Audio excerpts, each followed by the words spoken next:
nós passa o dedo, nem presta atenção, né? Mas está aí. Meus irmãos, sem perca de tempo, eu prometo aos irmãos que eu serei sucinto, serei breve naquilo que o Espírito Santo de Deus colocou no meu coração. Diz assim, essa tradução é um pouco diferente, mas vai lendo na sua que o conteúdo é o mesmo.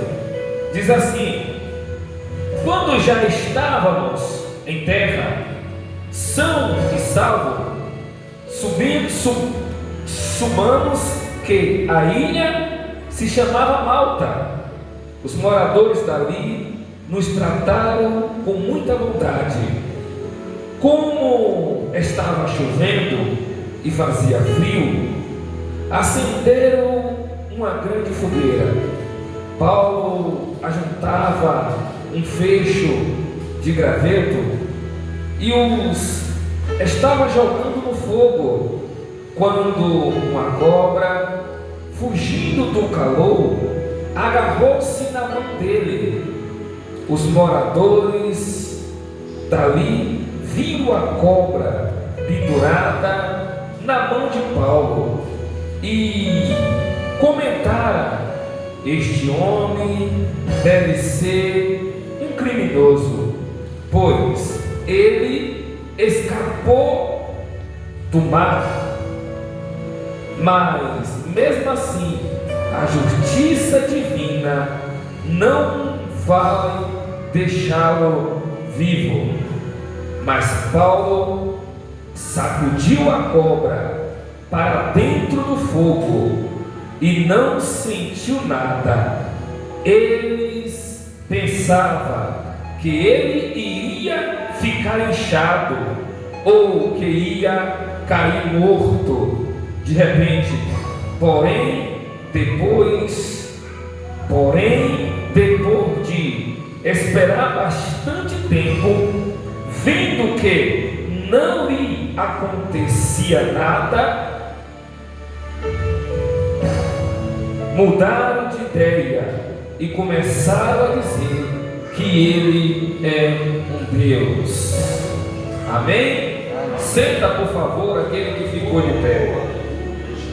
Meus irmãos, estamos em culto alusivo ao Senhor, com a participação de missões, pois é impossível nós, pregador da palavra do Senhor, quando eu digo nós, eu acredito que muitos que estão nesse culto é pregoeiro da palavra do Senhor, pois é impossível nós não lembrar do apóstolo Paulo. Para mim, na minha forma de enxergar, de entender, eu entendo que depois de Cristo, para mim, Paulo foi o maior missionário que já pisou na terra. Pois bem, o apóstolo Paulo, todas as vezes que eu estou lendo o Atos dos Apóstolos, a minha alma, ela se enche de alegria, porque eu vejo um homem de característica diferente, eu vejo um homem de muita vontade, um homem de muita qualidade, porque eu costumo dizer que hoje um celular da mente do giga mais avançado é mais de 512 giga, e eu costumo dizer que a mente de Paulo é um QI mais de 512 giga, porque Paulo, aleluia, Deus havia lhe dado bastante sabedoria. Quando o discípulo entendeu que após Jesus dizer para eles: ficai-vos em Jerusalém, porque do alto é que vem um revestimento para as suas vidas, o discípulo observa Jesus sendo assim ao céu, e olhando para o céu firmemente, Jesus subindo, mas do céu brada assim, dizendo: porque olhais para o céu, varão galileus, não vede que esse Jesus que está subindo ao céu tornará a descer? Ora, eu percebo o discípulo ali atônito, mas observando e ouvindo que o anjo dizia para eles entendiam que estava no lugar certo,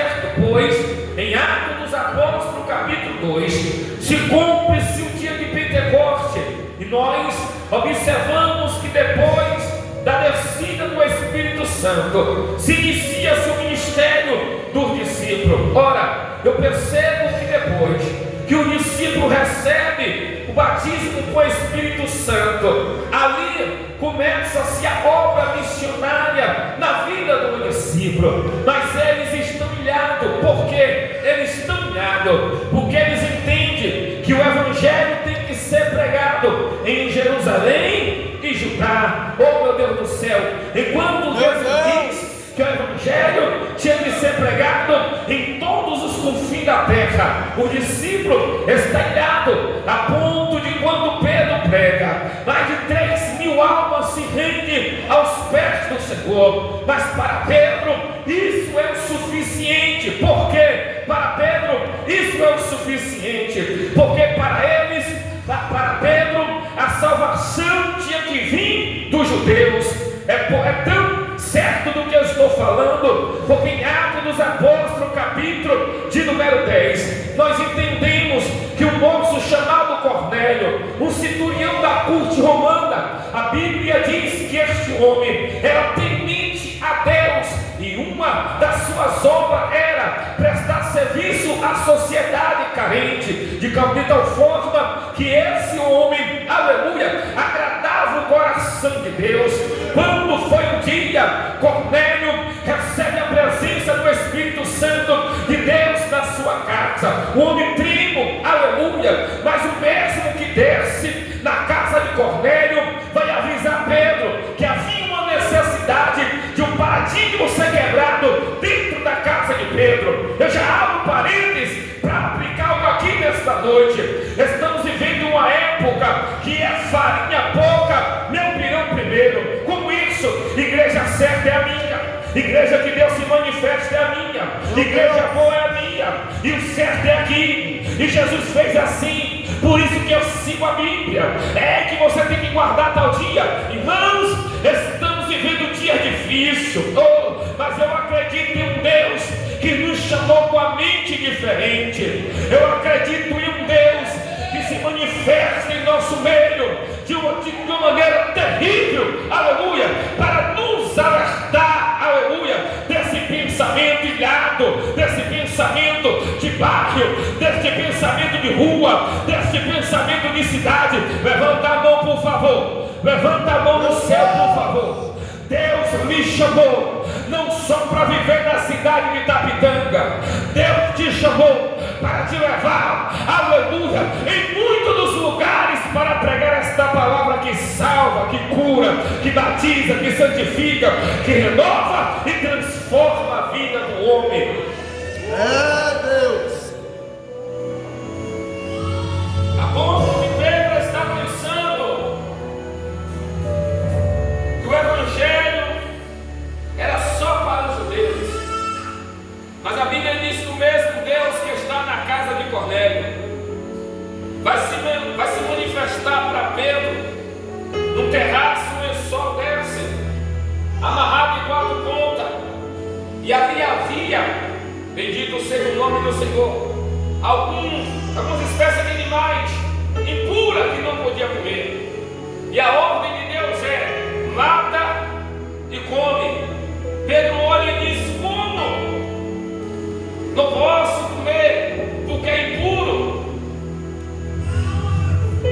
Meus irmãos, Deus, Ele é tremendo.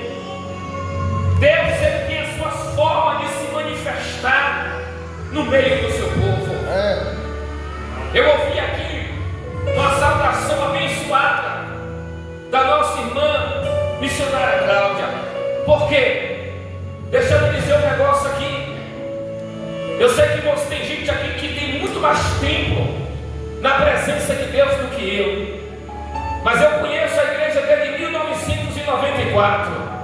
Criado na Assembleia de Deus. Participei do grupo das crianças. Participei do grupo dos adolescentes. Depois, com meus 12 anos, eu me afastei da presença de Deus e retornei com meus 22. Preste atenção nisso aqui. Eu sou de uma época, oh glória, que o poder de Deus se manifestou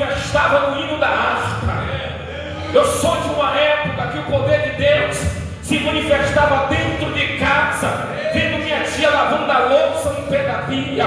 Hoje estamos vivendo em uma época que as pessoas pensam que tem que sentir a Deus dentro do culto. Não, isso é errado. A adoração começa em casa. O culto é cumprimento daquilo que você provocou dentro da sua casa. O culto é cumprimento daquilo que você veio buscar aqui. Oh, glória! É bem verdade que tem pessoas, como o pastor disse, que entram no culto como esse e voltam para casa da mesma forma que veio, esperando o mover de Deus no louvor, esperando o mover de Deus na pregação. Deixa eu te dizer, Deus se manifesta de acordo com a sua adoração. Então, se tu vem adorar a Deus, abre a boca para adorar Ele nesta noite. Meu Deus! O discípulo entende que o Evangelho é para eles, mas no capítulo 9 de Atos, Deus vai salvar um moço chamado Saulo. E esse moço, ele tinha uma grande influência. O espírito de Paulo era perseguir cristão. O espírito de Paulo era entrar dentro da casa. O espírito que havia na vida de Paulo era entrar dentro de uma casa, arrastar os cristãos para fora, e se possível for, aleluia, matar, bater, espancar em praça pública. Olha para cá, por favor. A Bíblia diz que esse mesmo moço, Paulo, chamado Saulo, ele é conivente, participante da morte de um moço chamado Estevão. Quem era Estevão? Estevão é aquele que estava dentro do sinédrio, pregando para os doutores, pregando Cristo, que morreu e ressuscitou. Mas a Bíblia diz que a face de Estevão estava brilhando, porque Deus manifestava na vida de Estevão, a ponto de Pedro e Estevão se arrastado para fora, aleluia, e se apedrejado. Mas mesmo assim, Estevão morreu convicto de que ele foi chamado para pregar a mensagem de Cristo, a ponto de Estevão olhar para o céu e ver Cristo sentado à direita do Pai. Que coisa linda! Eu amo isso aqui. Por quê? Porque todos nós que fomos chamados por Deus temos que estar preparados para a adversidade. Dito isto, estou no culto de missões. Nós vivemos num país democrático, aonde o Estado é laico, direito de expressão. Ainda você pode ir e vir, você pode ainda colocar uma caixa de som na praça de Itapitanga e pregar o Evangelho de Cristo. Muitos vão se manifestar contra, mas ainda não vai te fazer nada, exceto que existem lugares no Brasil que para pregar o Evangelho já está sendo escasso. Deus nos deu uma oportunidade de pregar a palavra dele. Se você tem esta oportunidade, pregue como Estevão. Não importa se Deus te colocou dentro de uma câmara de vereadores e lá não tem ninguém que adora Deus, pregue Cristo lá dentro para eles. É Deus que te colocou em lugares específicos. Não seja um no meio deles, mas seja servo de Deus para mostrar Cristo na sua vida no meio deles. É assim que Deus fez. Colocou Estevão lá, Estevão pregou, morreu pregando Cristo. Ah, que coisa linda! Eu vi Estevão sendo apedrejado no meio da Bíblia, mas eu entendi que ele era peregrino na terra, porque o lugar de Estevão não era aqui, o lugar de Estevão era no céu. Glória! Nós somos peregrinos em terra estranha. Já foi cantado nesta noite onde está aquele povo barulhento. A nossa morada não é aqui. Tem gente brigando por casa, tem gente brigando por carro, tem gente brigando por tudo. Oh, glória! Mas tudo isso vai passar. A nossa morada não é aqui. Estamos peregrinando nesta terra, mas um dia Jesus nos tirar desta terra, e a certeza maior que nós vamos vencer tudo isso que está por vir enquanto viver aqui na terra. Deus vai se manifestar para este moço quando ele pega carta, Saulo, para ir a Damasco. Todos nós conhecemos a história. Este mesmo Paulo aqui, quando ele se converte, aleluia, diante do Senhor, a Bíblia diz que Deus aparece para ele, e ele cai ao chão. Quando ele cai ao chão, ele entende, porque ele entende, ele diz: quem és tu, Senhor? Aí o Senhor disse: eu sou quem tu persegue. E a Bíblia diz que Deus vai dizer: você não pode lutar contra mim, você não resistirá o meu chamado na sua vida. E a Bíblia diz que Paulo vai ficar em uma casa hospedado, cego por 3 dias, sem comer e sem beber. E eu achei o endereço, a rua chamada Direita, está Paulo. E a Bíblia diz que Deus agora, Jesus chamando Paulo, Jesus vai dizer que Paulo veria o quanto seria bom e precioso sofrer pelo Evangelho. E eu vou falar uma coisa, porque desceu do céu, meu pastor. Oh, glória! Tem gente pensando que o Evangelho é mar de rosa, que o Evangelho é só vitória, que o Evangelho é só bonança. Escuta isso aqui, pelo amor de Deus. O Evangelho tem luta, o Evangelho tem perseguição, o Evangelho tem prova, o Evangelho tem vento, o Evangelho tem não, o Evangelho tem porta fechada na cara, o Evangelho tem dificuldade, mas maior é quem nos chamou. Se Deus nos chamou, Ele garante-nos a vitória. Oh, glória!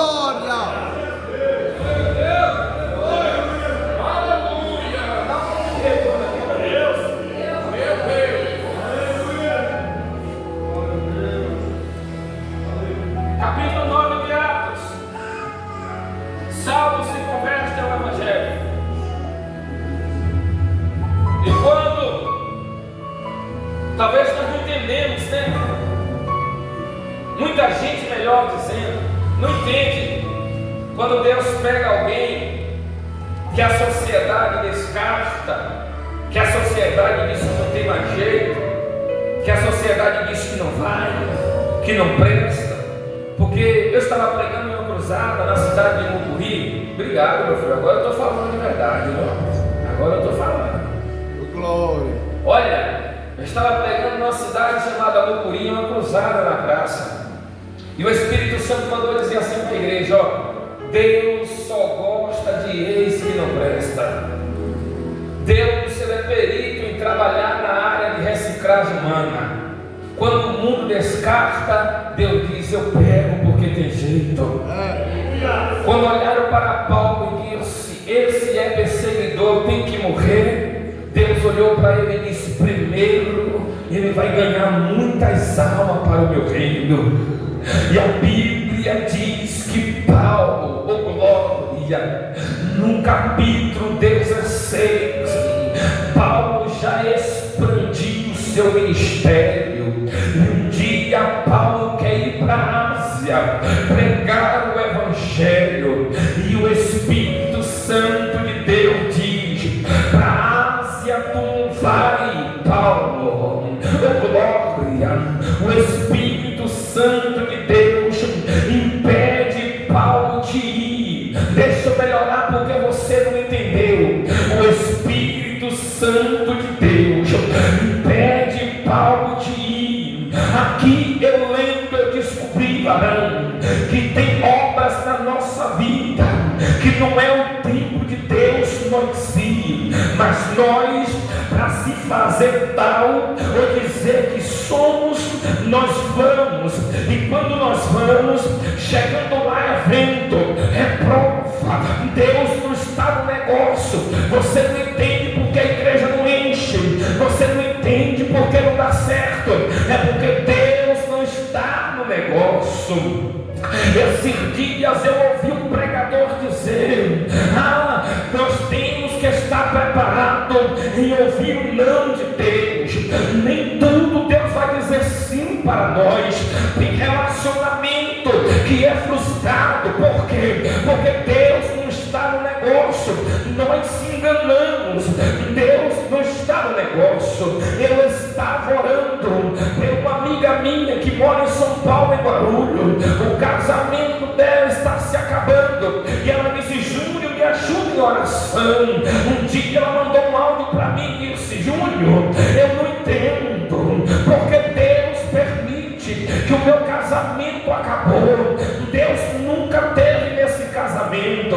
Eu disse para ela: o que Deus une, o homem não separa. Mas se está havendo separação, é porque Deus não uniu você. E se Deus uniu, Deus faz tudo certo. O homem é que toma caminho diferente. O homem é que procura caminhos que não é de Deus. Deus une, mas muitas vezes o danado toma direção que não é para ser tomada. Quando o Espírito Santo diz não vai que não dá certo.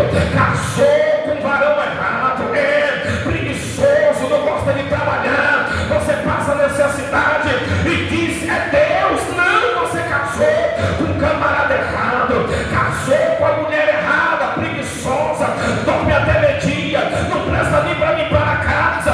Quando o cara diz: Deus me enganou, não, você se enganou sozinho. Paulo queria ir para a Ásia. Deus disse: não vai, Paulo, não é para a Ásia que eu vou te levar, Paulo. Espera mais um pouco, porque eu vou dar direção. Deus está dando direção a alguém aqui nesta noite. Deus está falando com alguém aqui nesta noite.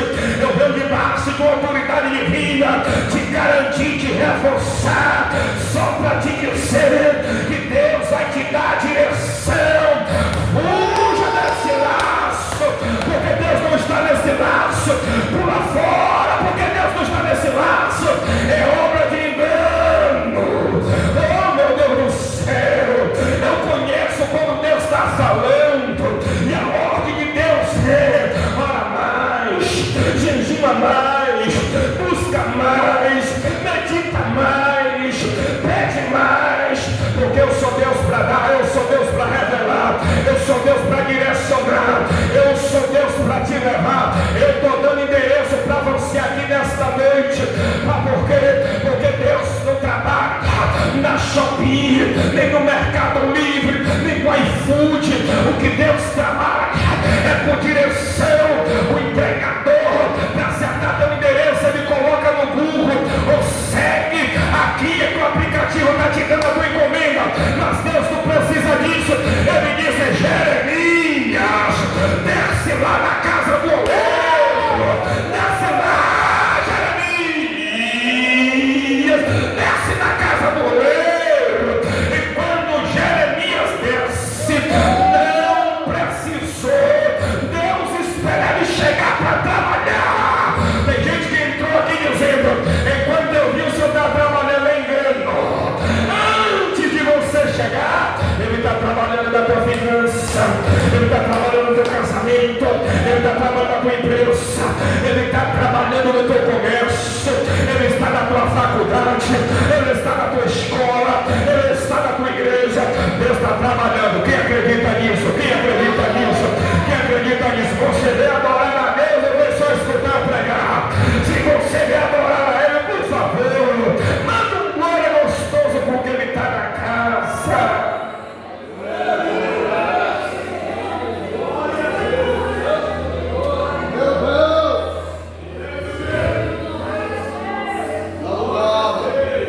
Diga comigo: Paulo tinha sensibilidade em ouvir. E a Bíblia diz que Paulo, ele não vai, ele fica. Porque às vezes nós vamos sem ouvir. Lembra isso, né, Cláudia? E aí a gente vai, prega, não acontece nada, porque não foi Deus. Esse dia eu estava conversando com Rayane e eu falei assim: Rayane, tem alguns lugares que Deus não quer que eu vou mais. Aí você pode perguntar: mas você não é pregador? Sim, mas mas nem todos os lugares Deus quer nos levar. Você quer ver o que está acontecendo aí? Vou falar com propriedade no assunto, que eu prego quase a semana toda. Tem gente que quando me liga, já ligou para uns 10 antes. Aí os 9 disse: não, eu não posso, eu não vou, estou ocupado. Aí liga para mim porque 9 disse que não vai, porque não pode ir. Eu não sei da história, mas o Espírito Santo disse: não vai, porque não era para você ir. Dito isto, estão convidando o pregador sem oração, no tato. Vou chamar João ali para pregar, chamar Maria para trazer uma palavra. Não é assim não. É Deus que direciona. Se eu estou aqui nas Elezinha hoje é porque Deus me...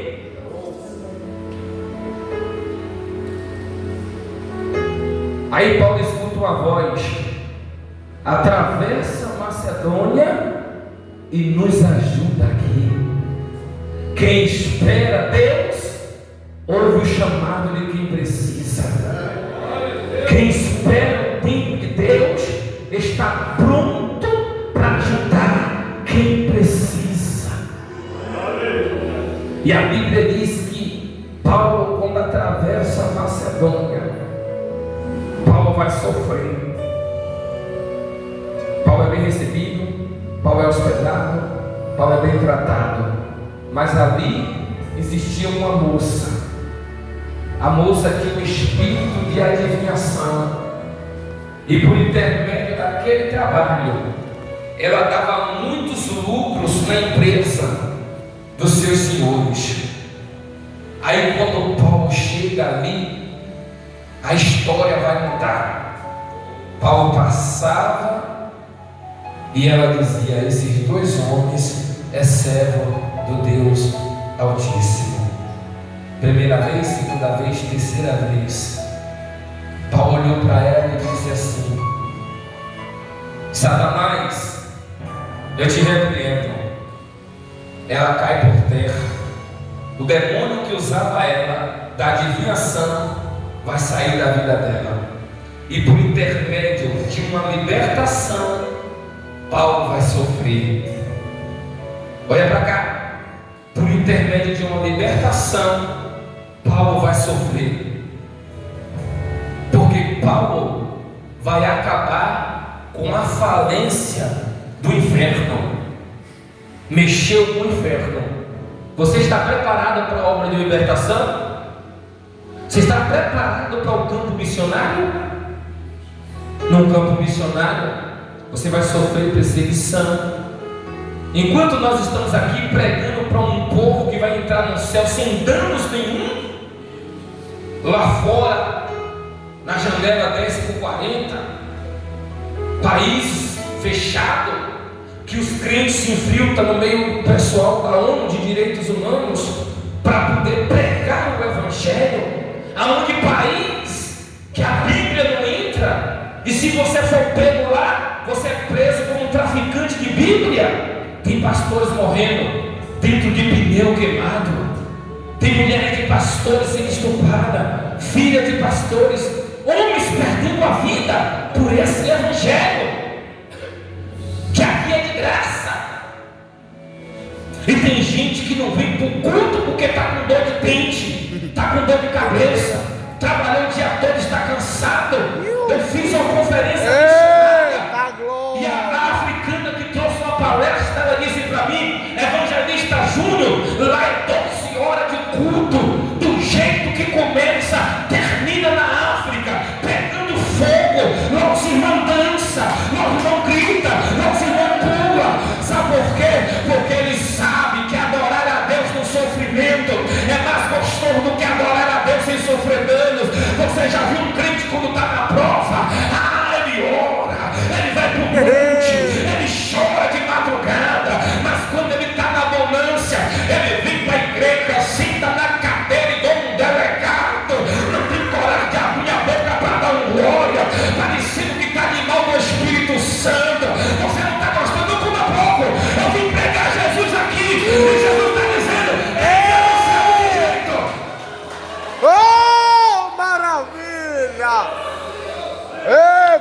falar aqui hoje. Quando eu prego essas verdades, tem gente que está subindo. Isso aqui não é pizzaria não, rapaz. Isso aqui é igreja. Ô glória! Usa aí, Jesus. O cardápio está até no teu colo aí. O cardápio está até aí, ó. Mas aqui quem serve não é o garçom da terra. Quem serve é o garçom espiritual. Então coma muito ou coma pouco. Mas você vai comer a Bíblia aqui. Eita maravilha!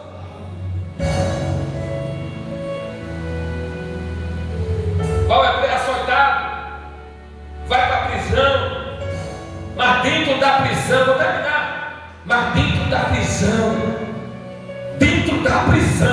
eu vou frisar, porque tem gente dormindo, vai para embora. Eu vou frisar, dentro da prisão, Paulo está adorando. Dentro da prisão, Paulo vai fazer culto. Dentro da prisão, Paulo vai atrair a presença de Deus. Ai, Jesus, está gostoso. Dá lugar. Oh, meu Deus do céu, a minha orelha começou a pegar fogo. Eu sinto Deus na casa. Ô glória! Dentro da prisão, Paulo vai atrair a presença de Deus. Vai ter lugar que não é propício você adorar a Deus. Olha para cá. Vai ter lugar que vai ser estreito. Você vai dizer: o que é que eu estou fazendo aqui? Aí Deus vai dizer: foi eu que te coloquei aqui. Tem lugar que vai ser estreito. Vai ser lá que você vai adorar. Aonde tem maçom, aonde tem ateu, aonde tem pessoas que não acreditam no Deus que nós servimos. Mas é lá que você tem que pregar. Eu estou sentindo Deus aqui. O lugar não é propício, mas é lá que Paulo vai chamar a presença de Deus. Se Paulo fosse Júnior Tocha, dentro da cadeia, no mínimo Paulo estava falando assim: oh meu Deus, eu estou preso só porque preguei o teu evangelho. Se Paulo fosse Júnior Tocha, ele ia estar lá murmurando dentro da cadeia, reclamando de Deus, dizendo: eu vou me desviar, eu vou voltar para o mundo, porque quando eu estava no mundo, o mundo não era assim, o mundo era assado. Mas a mente de Paulo é diferente. A mente de Paulo é uma mente centrada.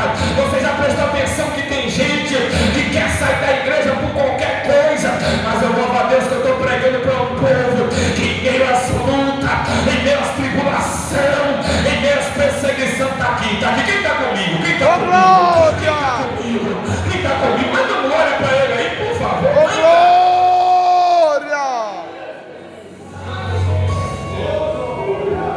Vou terminar. E dentro da prisão vai acontecer o terremoto mais extraordinário da face da terra. E o terremoto foi provocado pela adoração. Não entenderam, não? Eu vou falar de novo. E o terremoto foi provocado pela adoração. Quer provocar adoração como? Quer provocar terremoto espiritual como? Sem adoração? Segura. Tem como? Meu Deus. Deixa eu fazer um negócio aqui que você vai mexer. Dá lugar. Fazer um negócio aqui. Olha pra aqui. Eu tirar esse negócio suou aqui. Suou, meu pastor. Eu já vou terminar. Aleluia, Deus. Glória. Deus. Olha pra aqui. Obrigado, pastor. Aqui é o céu. Aqui é o céu. Fica para Deus. Glória a Deus. Deus está no céu, sentado no seu átrio sublime Trono. trono de Deus. Paulo e Silas